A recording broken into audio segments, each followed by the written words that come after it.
Persistent instability. Social Democrats are at a disadvantage as Germany heads for election. German politics have been in turmoil ever since Chancellor of Olaf Scholz lost his parliamentary majority last month. When the pro-market Free Democrat Party excited his three-way coalition, Mr. Scholz initially tried to cling on to power, heading a minority government, but amid criticism and concerns that delaying an inevitable snap election could further damage the chances of Mr. Scholz's Social Democrats. The Chancellor called for a vote of confidence on Monday. The outcome was known beforehand.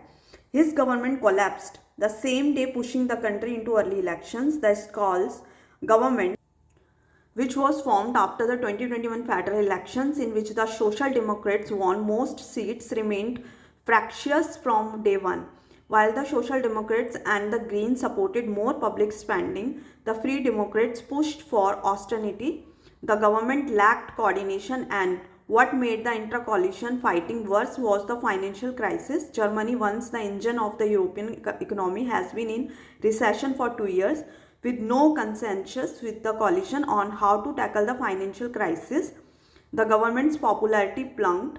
In November, Mr. Scholz sacked his finance minister Christian Lindner, Free Democrats within brackets, sealing the government's fate. President Frank-Walter Steinmeier will now call for elections, now likely in Feb 2025, 7 months earlier than planned. When Angela Merkel was in power, her conservative coalition managed to offer political stability, economic growth, and a fine balancing between great powers.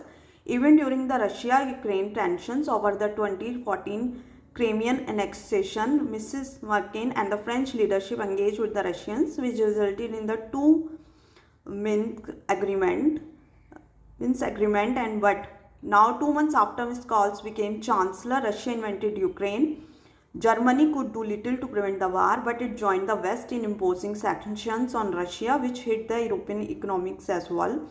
Well, the Nord Stream pipeline, built to bring Russian gas to Germany, was blown up, allegedly by the Ukrainians. The war worsens the West energy crisis in turn, impacting the cost of living crisis. It then snowballed into a larger economic meltdown, triggering political instability. Germany is not the only country battling economic woes and political instability. In neighboring France, a government collapsed in 3 months. The president Emmanuel Macron has appointed a new prime minister who also lacks a majority in parliament. Elsewhere in the continent, far-right parties with neo-Nazi views are resurgent. Mr. Scholz is likely to lead the Social Democrats in the elections, but the conservative Christian Democrats are the frontrunners, and a trial by fire awaits, however wins.